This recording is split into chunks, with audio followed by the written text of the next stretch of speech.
దేవుని నామానికి స్తోత్రాలు. కూడొచ్చిన మీ అందరికీ మన ప్రభువును రక్షణ యేసుక్రీస్తు వారి పేరట వందనాలు. ప్రభువుని యేసుక్రీస్తు వారిని నమ్ముకొని ఆయన యొక్క బోధల ప్రకారం, ఆయన యొక్క అడుగుజాడల ప్రకారం జీవించే మనము కొన్నిసార్లు మనం ఎదుటి వారి యొక్క క్షేమాన్ని చూసి, అనగా ప్రభుని నమ్మనటువంటి వారిని లేదా నమ్మి భక్తిలో కొనసాగనంటే సరిగా భక్తిలో కొనసాగిన వారి యొక్క అభివృద్ధిని చూసి ఎప్పుడైనా మన భక్తి వ్యర్థమే అని అనుకున్నావా? ఎప్పుడైనా జీవితంలో మీరు ఎప్పుడైనా అనుకున్నారా? ఇంత పొద్దున్న లేస్తే ప్రార్థన చేద్దాం, ఎక్కడా కానీ నోటి మాటలతో కూడా పడిపోకుండా, మనం ఏ బూతులు పలకకుండా, సినిమా పాటలు పాడకుండా, లేక సినిమాలు చూడకుండా, ఇంకా లోకంలో అల్లరిజనంగంతో కూడి వారితో మన సంతోషాలు ఆనందాలు పంచుకోకుండా కేవలం దేవుని మీద ఆధారపడుతూ దేవునికి చేరువుగా దేవునికి భయభక్తులు కలిగి జీవిస్తున్న మనం క్రమక్రమంగా మనకైతే అభివృద్ధి లేదు. కానీ అనుజనులు అయితే ప్రభుని తెలుసుకున్నారు, లేకపోతే ప్రభుని తెలుసుకొని క్రమంగా నడవనంటి వారు కూడా రోజు రోజుకి ఆడు ఒక కొత్త కారు కొనుక్కోవడం, లేకపోతే 1-2 కార్లు, లేదా అవసరానికి మించినటువంటి వాహనాలు, బైకులు, లేకపోతే వాళ్ళ పిల్లలు మంచి చదువులు చదువుకోవడం, వారికే మంచి ఉద్యోగాలు రావడం, లేకపోతే వారు బాగా సిరి సంపదలు అనేక మందిని వారి అంట ఉండడం, అనేక మంది జనం వారిని అంబడించడం, అనేక మంది వారి బంధువులు స్నేహితులుగా ఉండడం ఎక్కువగా. ఇవన్నీ చూసి ఎప్పుడన్నా ప్రభువుని నమ్ముకున్న బిడ్డలుగా ఒక ప్రశ్న వచ్చిందా?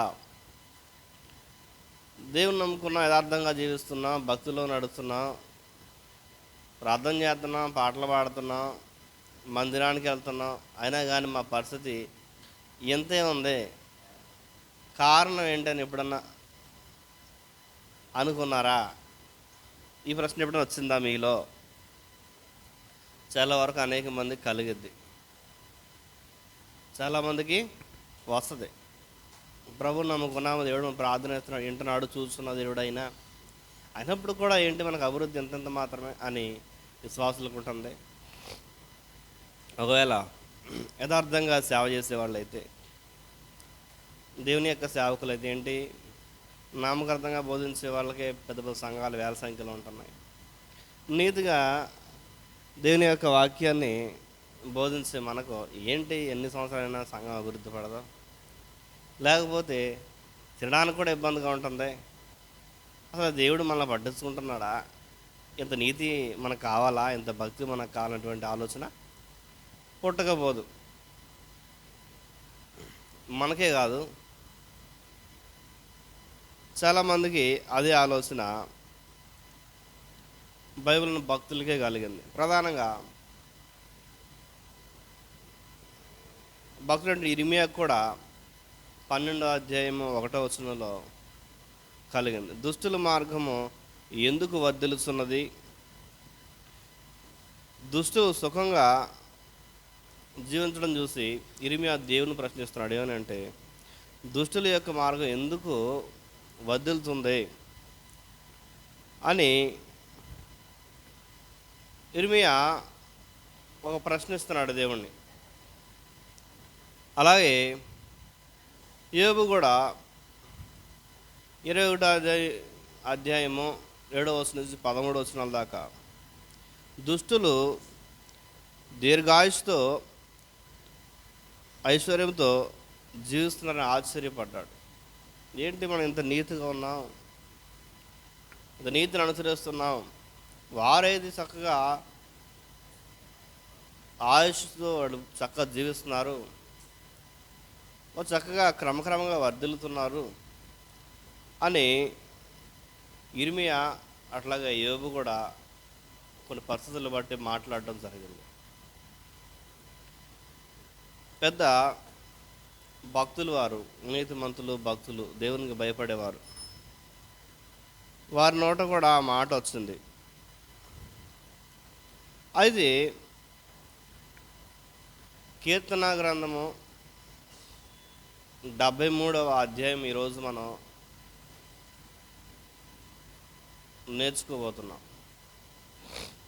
అదే సందర్భం మీద ఈ కీర్తన గ్రంథం 73 అధ్యాయం రాయబడి ఉంది. ఈ కీర్తన రచించినట్టే ఆషాపు గారు ఎలా పలుకుతున్నాడు? ఆషాపు గారు అంటే దావీదు రాజు ఉన్నప్పుడు గాయకుల యొక్క బృందానికి ప్రధాన గాయకుడిగా ఈ ఆసాపు గారు ఉన్నారు. దేవుని యొక్క మందిరంలో కూడా సేవా కార్యక్రమం జరిగించేవాడు ఈ ఆసాపు మనకి కనబడతాడు దావీదు యొక్క రాజుగా ఉన్నప్పుడు. అయితే ఈ ఆసాపు 73వ కీర్తన 2వ వచనంలో ఇలా అంటున్నాడు, నా పాదములు జారుటకు కొంచెమే తప్పును, నా అడుగులు జారసిద్ధమాయెను. భక్తిహీనుల క్షేమము నా కంటబడినప్పుడు గర్వించు వారిని బట్టి నేను మత్సరపడితిని. ఏమంటున్నాడు ఇక్కడ ఆసాపు గారు? నా పాదములు జారుట కొంచెమే తప్పును, నా అడుగులు జార సిద్ధమాయను. భక్తిలో పడిపోవడానికి సిద్ధమైపోయా, కానీ కొంచెమే నేను పడ్డా, పడిపోయే అవకాశం వచ్చింది. భక్తిలో నుంచి సిద్ధమైనవి నా అడుగులు, భక్తిహీనుల యొక్క మార్గంలోకి వెళ్ళడానికి సిద్ధమైపోయాను. ఎందుకని అంటే ఆ కింద వచనాలు ఉంటుంది, వాళ్ళ అభివృద్ధి చూసి వారు ఎలాగైతే అభివృద్ధి పొందుతున్నారో, వారు ఎలాగైతే క్రమక్రమంగా వర్ధిల్లుతున్నారో, వారికి ఎటువంటి ఆటంకాలు లేకుండా చేసిన ప్రతి కార్యం ఎలాగైతే జరిగిపోతుందో అవన్నీ చూసి అనుకుంటున్నాడు, నా పాదములు జారుట కొంచెమే తప్పును, నా అడుగులు జార సిద్ధమాయను. జారిపోవడానికి సిద్ధమైపోయి నేను కూడా అదే క్రియలు చేయడానికి, దేవుని యొక్క నీతిని న్యాయాన్ని విడిచిపెట్టి భక్తిహీనుల యొక్క మార్గంలో వెళ్ళడానికి సిద్ధమైపోయాడంట. భక్తిహీనుల క్షేమము నాకు అంటబడినప్పుడు భక్తిహీనుల యొక్క క్షేమాన్ని కలత చూశాడు ఈయన ఆసాపు గారు భక్తిహీనుల యొక్క క్షేమాన్ని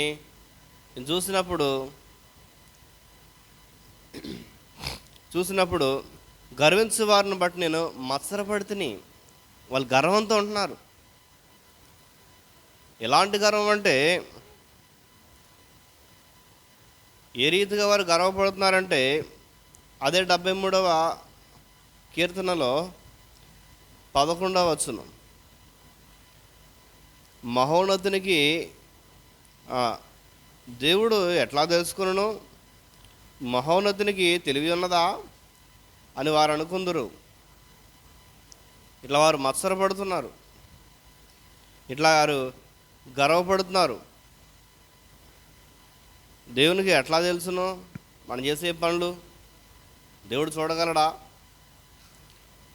మనం ఏది చేసినా మనకి అభివృద్ధి అవుతుందే, దేవుడు చూసేవాడే చూడ్డా? దేవుడు ఎట్లా తెలుసుకున్నాను?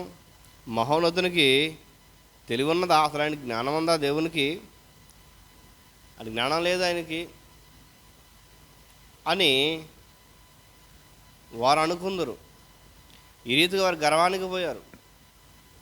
కానీ లోకంలో వారికి అభివృద్ధి ఉంది. అట్లాంటి వారిని చూసి ఆసాపు అనుకుంటున్నాడు అన్నమాట. 73వ అధ్యాయం 12వ వచనం, ఇదిగో ఇటు వారు భక్తిహీనులు, వీరు ఎల్లప్పుడూ నిశ్చింత గలవారై ధనాభివృద్ధి చేసుకుందరు. నా హృదయమును నేను శుద్ధి చేసుకొని ఉండుట వ్యర్థమే, నా చేతులు కడుక్కొని నిర్మూలనై ఉండుట వ్యర్థమే. ఏమంటున్నాడు? ఇదిగో ఇటు వారు భక్తిహీనులు. ఇలా అనుకునేవారు వీళ్ళందరూ భక్తిహీనులే. ఈ భక్తిహీనులు వీరు ఎప్పుడు నిశ్చింత గలవారై ధనాభివృద్ధి చేసుకుందరు.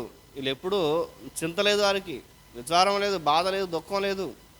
వీరు కేవలం డబ్బుని అభివృద్ధి చేసుకుంటున్నారు, డబ్బు పెరుగుతుంది, డబ్బు పెరుగుతుంది, అన్నీ వస్తున్నాయి, ఆస్తులు వస్తున్నాయి, భూములు వస్తున్నాయి, పొలాలు వస్తున్నాయి, కార్లు వస్తున్నాయి, బైకులు వస్తున్నాయి. వారు కోరుకున్నవారు వస్తున్నాయి, తాగుతున్నారు, తిరుగుతున్నారు, రకరకాలుగా వారు సంతోషించి ఆనందిస్తున్నారు. అయితే నిశ్చింతగల వారే ధనాభివృద్ధి చేసుకుందరు. వారిని చూసి నా హృదయమును నేను శుద్ధి చేసుకొని ఉండుట వ్యర్థమే. అని వాళ్ళైతే చేయడానికి కార్యాలన్నీ చేస్తున్నారే, రకరకాలుగా వీళ్ళు జీవిస్తున్నారే, భయం లేదు, భక్తి లేదు. అయితే నా హృదయము నేను శుద్ధి చేసుకుని ఉంటే అర్థమే కదా. నేను ఎందుకు ఇంత రీతిగా ప్రభువుకు నేను ప్రార్థించాలి?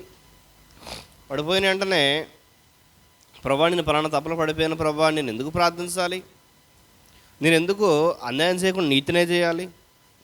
ఎందుకు నేను మంచివాడుగా జీవించాలి అని నా హృదయంలో నేను కూడా మంచి తలంపులే, మంచి ఆలోచన నేను ఎందుకు ఆలోచించుకోవాలి అని అనుకుని అంటున్నాడు కదా. నా హృదయం నేను శుద్ధి చేసుకునేది అర్థమే కదా. ఇది అర్థమే కదా. మనకు అభివృద్ధి లేనప్పుడు, మనకు వైభవం లేనప్పుడు, మనకు ఆస్తి రానప్పుడు, మా స్థితిగతులు మారినప్పుడు ఈ నీతి, ఈ హృదయశుద్ధి ఇవన్నీ అర్థమే కదా అని భక్తుడు ఆసాఫు గారు అనుకుంటున్నాడు. నా చేతులు కడుక్కొని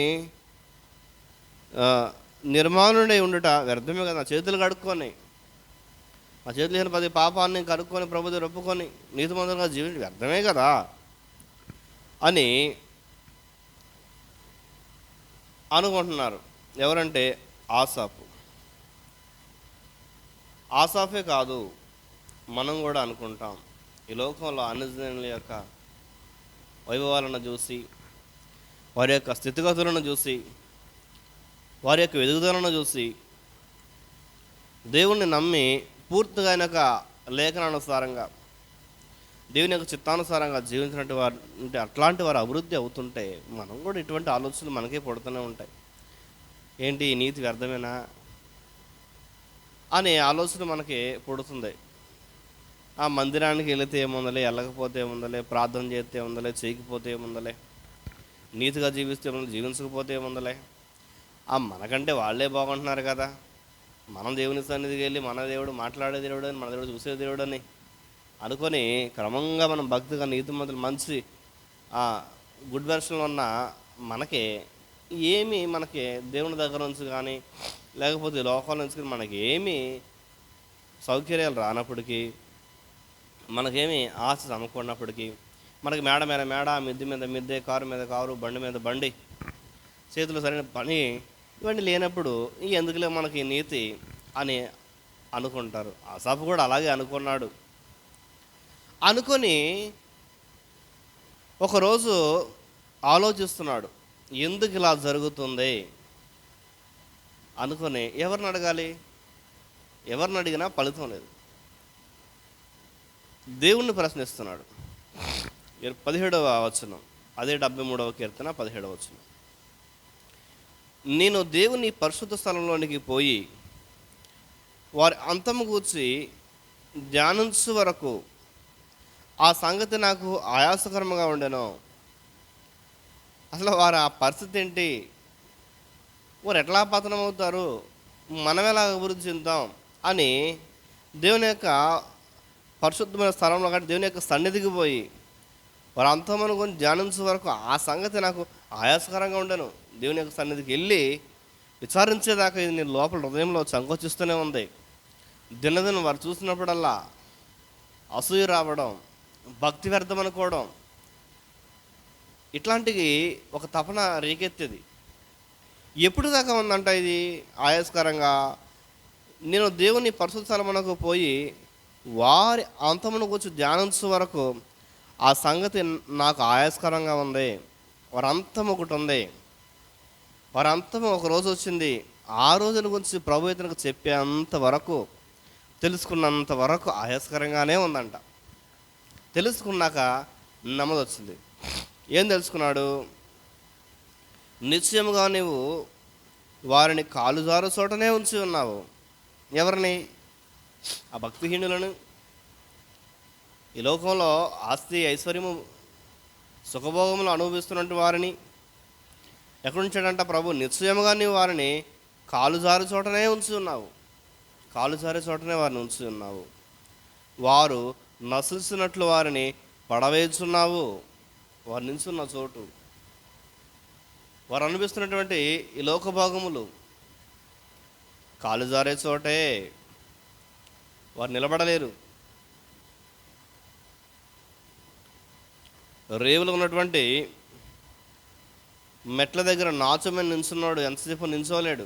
వాడికి ఏదైనా ఆధారం లేనప్పుడు ఆ నాచు ఏం చేస్తుంది? జారిన తర్వాత కాలంలో పడడం జరుగుతుంది. ఎక్కడైనా నాచు ఉన్న చోట నిల్చుంటే నిలవలేం, జారి పడతాం. అక్కడే ఉంచాడంట దేవుడు వారిని, జారిపడే దగ్గరే. ఎక్కడ వారు జారిపడేది? పాతాళంలో వారు జారిపడతారు. ఈ లోకంలో వారికి సుఖభోగం అనుభవిస్తూ ఉండొచ్చు, మన కంటికి వారు సుఖంగానే మంచి వైభవంగానే బ్రతికినట్టు మనకు కనబడవచ్చు. కానీ చివరికి వెళ్ళేసరికి వారికి కాలు జారిపడతారు పాతాళంలోకి. నీతిని అనుసరించకుండా అభివృద్ధి వస్తుంది, దేవునికి లోబడకుండా అభివృద్ధి వచ్చింది వాళ్ళకి. దేవుని యొక్క మాట అంటారు, భక్తి చేరి ఇవన్నీ చేయనప్పటికీ క్రమక్రమంగా వర్ధిల్లుతారు, అలా వర్ధిల్లుతారు. కొంతమంది దేవుని పేరటే దేవుని మోసం చేసి బ్రతికేవారు కూడా వర్ధిల్లేవారుగా ఉంటారు. కొంతమంది దేవుని ఎరుగు కూడా దేవుని యొక్క చిత్తానుసారంగా జీవించకుండా లోకానుసారంగా జీవించి ప్రభు అంటే భయభక్తులు లేకుండా క్రైస్తవుల కుటుంబంలో పుట్టినప్పుడు కూడా జీవించే వారికి అభివృద్ధి ఉంటుంది. వీళ్ళందరూ ఎక్కడున్నారంట? కాలు జారి చోటే. బ్రతుకున్నంతకాలం వారి జీవితం సుఖమయంగానే సాగుతుంది. కానీ చివరికి దేవుని యొక్క తీర్పు వచ్చినప్పుడు వారు ఎక్కడ పడతారు? కాలు జారి నరకంలో పడాల్సిందే. అందుకంటున్నాడు 18వ వచనంలో, నిశ్చయముగా నీవు వారిని కాలు జారు చోటనే ఉంచి ఉన్నావు, వారు నశించినట్లు వారిని పడవేస్తున్నావు. క్షణమాత్రంలోనే వారు పాడైపోవుదురు, మహాభయము చేత వారు కడముట్టు నశించెదరు. మహాభయము చేత, దేవుని యొక్క తీర్పు చేత, దేవుని యొక్క ఉగ్రత చేత వారు నశిస్తారు. నేను దేవుని మందిరంకి వెళ్తే తెలిసింది నాకు ఇదంతా. దేవుని మందిరం విచారించినప్పుడు నాకు తెలిసింది వారు ఎందుకు ఇలా అభివృద్ధి పొందుతున్నారా, వారికి అంతం ఏంటి, వారిది వారు జీవితం ఏంటి ఇలాగే ఉంటుందా, మన జీవితం ఏంటి ఇలా పాడైపోయిందని ఆసాఫు గారు హృదయంలో ఆయాసపడినప్పుడు, హృదయంలో ఆలోచించుకున్నప్పుడు, హృదయంలో బాధపడినప్పుడు, దుఃఖపడుతున్నప్పుడు తన గురించి దేవుడు ఇవన్నీ అతనికి చెప్తున్నాడు. చెప్పినవన్నీ మనకి లిఖితపూర్వకంగా రాసి మనకు పరిచయం చేస్తున్నాడు ఆయన గ్రంథంలో. అయితే అప్పుడు అనుకుంటున్నాడు మరలా ఆసాఫు గారు, ప్రభు యొక్క ఆలోచన ఏంటో, ప్రభు యొక్క చిత్తం ఏంటో, ప్రభు యొక్క మనసు ఏంటో తెలిసింది ఆసాఫుకి. అవును, ఈ లోకంలో వారి సుఖభోగాలు అనుభవిస్తున్నారు, కానీ తర్వాత వారికి తీర్పు దినాన నరకంలో దేవుడు అన్ని కాళ్ళు జారి చోట పడవేస్తాడు. మనమైతే ఈ లోకంలో ఆరోగ్యంగానో ఏదో మనకి ఎంత మట్టుకు అవసరం అంత మట్టుకు మనకు ప్రభు ఇచ్చి మనల్ని అలా పోషించి సంరక్షించి దేవుడు మనకు తోడుగా ఉండి మనం నడిపిస్తున్నాడు. చివరికి మనమైతే నిత్య జీవాన్ని పొందుకుని దేవుని యొక్క ఆ ప్రదేశంలో దేవుని చెంత మనం ఉంటాం, దేవుడు పరలోక రాజ్యాన్ని మాకు అనుగ్రహిస్తాడు అనేటువంటి విధంగా ఈయన ఆలోచించుకొని మరలా మనసును ప్రభు వైపు తిప్పినప్పుడు ఈయన అంటున్నాడు అన్నమాట. 21వ వచనం, అదే 73వ కీర్తన 21వ వచనం, నా హృదయమును మత్సరపడెను. ఏమైంది? మత్సరపడిందంట నా హృదయం. ఆయన హృదయం మత్సరపడింది, దేవుని మీద అసూయపడింది, దేవుడిని ద్వేషించాడు, నీతి వ్యర్థం అనుకున్నాడు. కాలు జారే సమయానికి వచ్చేసాడు ఆయన కూడా, భక్తులు పడిపోవడానికి, అన్యజనుల యొక్క మార్గానికి వెళ్ళి ఆలోచనలోనికి ఉన్నాయి. నీతి ఎందుకు మనం ఇంకా ఇలా అక్రమ మార్గం నడుచుకోవాలనేటువంటి ఆలోచన కలిగింది. అప్పుడు అంటే నా హృదయం మత్సరపడెను, నా అంతరింద్రియములలో నేను వ్యాకుల పడితిని, నేను తెలివిలేని పశుప్రాయుడినైతిని, నీ సన్నిధిలో మృగం వంటి వాడినైతిని. అయినను ఏమన్నాడినా, నేను తెలివినేడిని పశుప్రాయుడినైతిని, నీ సన్నిధిలో మృగం వంటి వాడినైతిని. నా హృదయం అసరపడింది, నేను అనుకున్నాను, బాధపడ్డాను.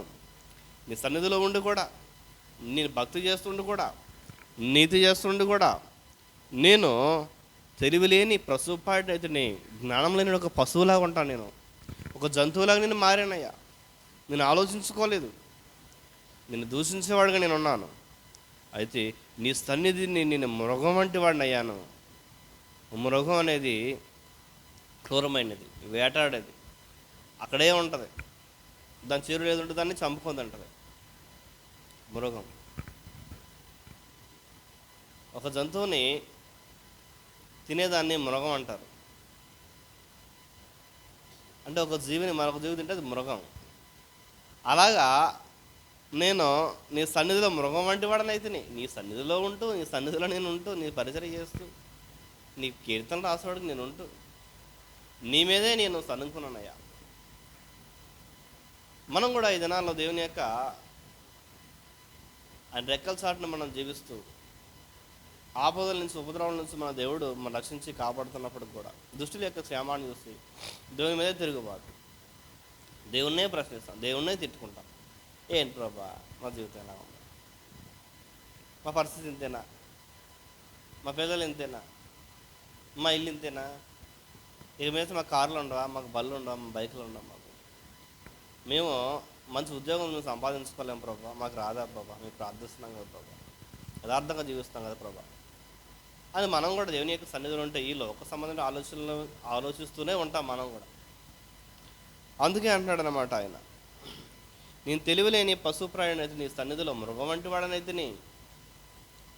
మనం కూడా అట్లాంటి వారమే దేవుని యొక్క సన్నిధిలో. మనం కూడా అలాగే జీవిస్తున్నాం. అందరికీ అదే ఆలోచన పడుతుంది.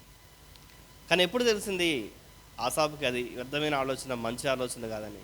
దేవుని యొక్క సన్నిధిలో విచారించినప్పుడు, దేవుడానికి సత్యాన్ని చూపించినప్పుడు, సత్యాన్ని ఆయనతో సంభాషించినప్పుడు తెలిసిన ఇది వ్యర్థమైంది, ఇవన్నీ పరలోక రాజ్యమే స్థిరమైనది.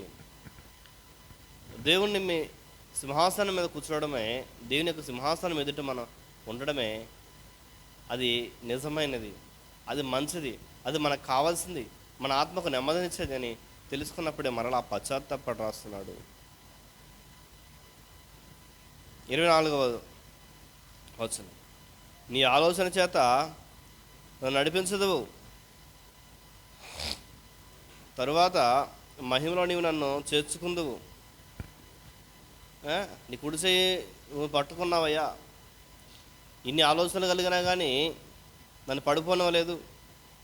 నీ ఆలోచన చేత నన్ను నడిపించావు, అలా నడిపిస్తావు నన్ను, తర్వాత నీ మహిమలో నన్ను చేర్చుకుంటావు. ఇదే కదా నాకు కావాల్సింది. ఈ లోక సంబంధం వైభవాలు నాకెందుకు, ఈ లోకం నాకెందుకు ప్రభా? దుష్టుల యొక్క క్షేమాన్ని చూసి, దుష్టుల యొక్క అభివృద్ధి చూసి నేను ఎన్నాళ్ళు అసూయపడ్డానే, అది వ్యర్థం ప్రభా అని ఒక మాట పలుకుతున్నాడు.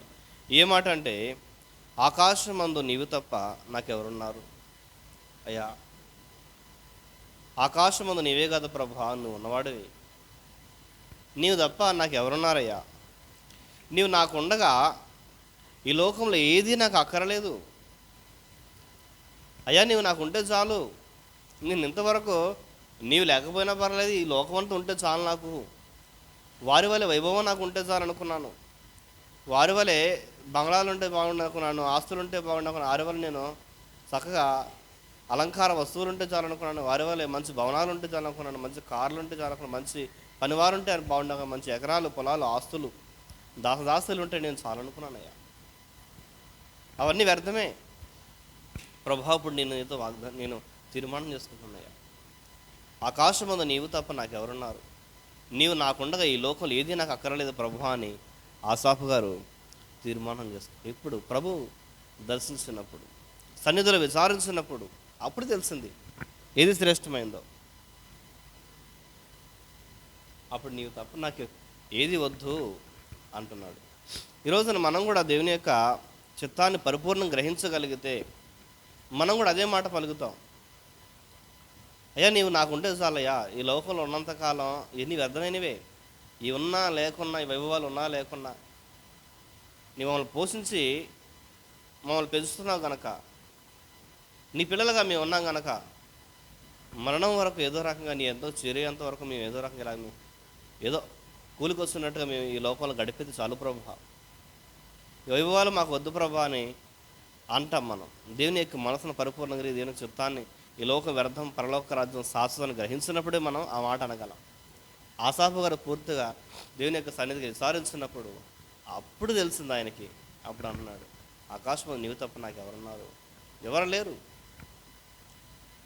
నేను నాకుండా ఈ లోకంలో ఏది అవసరం లేదు అని పలుకుతూ మరలా ఆ కింద వచనాలకు 26, 27, 28 వచనాలు కూడా చక్కటి మాటలు రాయబడి ఉన్నాయి.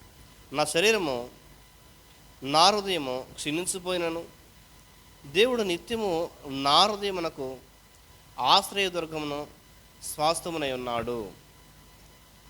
అయ్యా నా శరీరము నా హృదయము అంతా క్షీణించిపోయినా దేవుడు నీవు నాకు స్వాస్థ్యమై ఉన్నావయ్యా, నీవే నా స్వాస్థ్యము అని అంటున్నాడు. నీవే నా ఆశ్రయదుర్గము.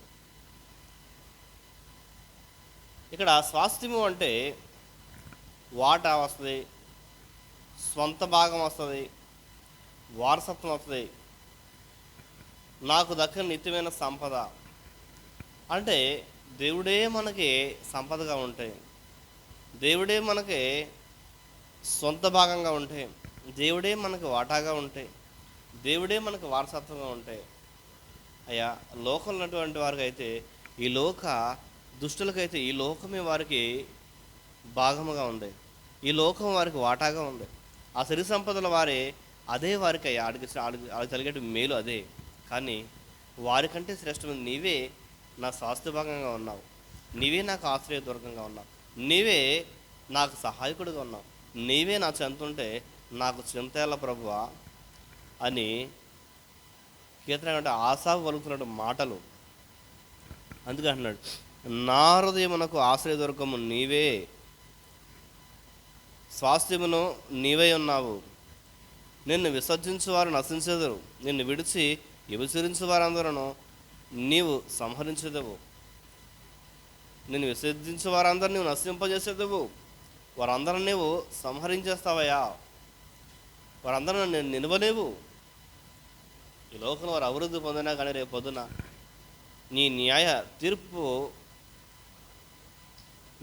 తీర్పు ముందర ప్రభు, నీ సింహాసనం ముందర నిలబడినప్పుడు దుష్టులందరూ ప్రభ జారిపోతారు ప్రభ, వారందరూ జారి పాతాలను పడిపోతారు కదా ప్రభ. నాకైతే దేవుని పొందు ధన్యకరము. నేనైతే దేవుని తెలుసుకోవడం, దేవుని పొందడం నాకు ధన్యకరం. ఇది నీ సర్వకార్యమును నేను తెలియజేయనట్లు నేను ప్రభు అయిన యెహోవా శరణ చేస్తున్నాను ఏమన్నాడు, నీ సర్వకార్యమును నేను తెలియజేయనట్లు, దేవుని యొక్క ప్రతి కార్యాన్ని నేను తెలియజేయటకు, అన్ని కార్యాలు నేను సమాజానికి చెప్పడానికి, అన్ని కార్యాలు నేను ప్రపంచానికి తెలియపరచడానికి నేను ప్రభు అయిన యెహోవాను శరణ చేస్తున్నాను. నేను ఆయన చెంతకు చేరాను, నేను నీ చెంతకు వచ్చాను ప్రభా, నేను ఆశ్రయిస్తాను, నేను ఆశ్రయించుకోవడాన్ని.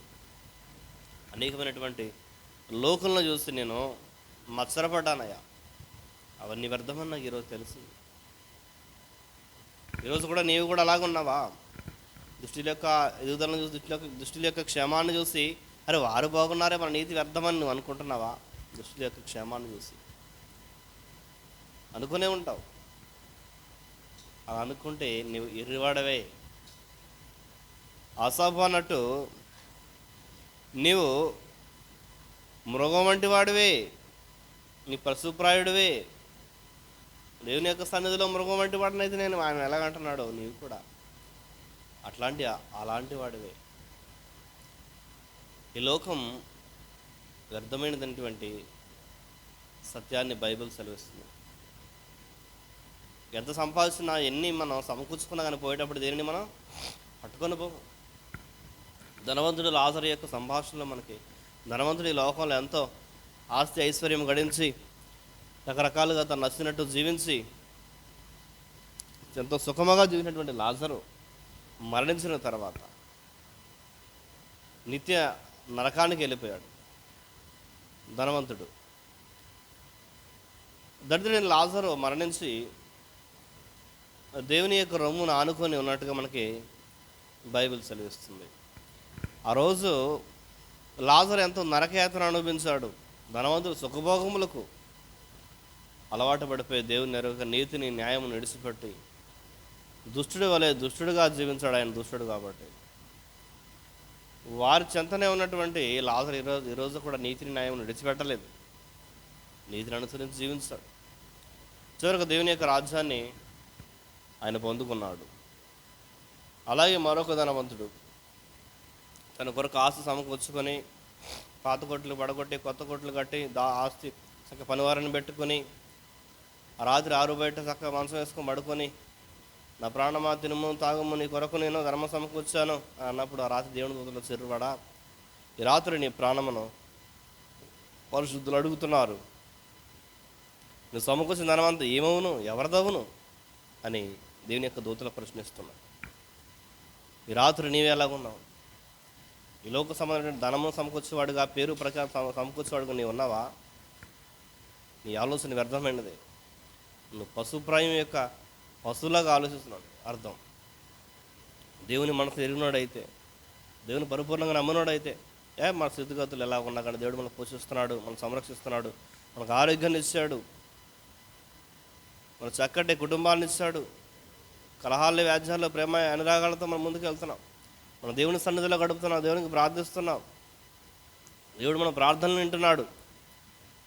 మనం మరణించిన తర్వాత దేవుని యొక్క రాజ్యాన్ని మనం చేరుకుంటాం అని సత్యాన్ని తెలుసుకొని చింతలేని జీవితంగా జీవించగలుగుతాం. లేని ఎడల ఆశాపోలి అసూయ పడతాం. ఒకవేళ అసూయ పడినప్పుడు కూడా మరలా ఆయన జీవితాన్ని చూసి ఆయన పరిశోధించినట్టుగా మనం కూడా పరిశోధించుకొని దేవుని యొక్క సత్యాన్ని మనం తెలుసుకున్నట్లయితే దేవుని యొక్క నిత్య రాజ్యాన్ని చేరుకుంటాం. దేవుడు మన పక్షము నుండి మనకు అనేకమైనటువంటి మేలులతో మన కుటుంబాన్ని పోషించి సంరక్షిస్తాడు. మనం కూడా అట్లాగే వాక్యానుసారంగా జీవిద్దాం. మరి చిన్న వాక్యం దేవుడు దీవించి ఆశీర్వదించబడును గాక. ఆమేన్.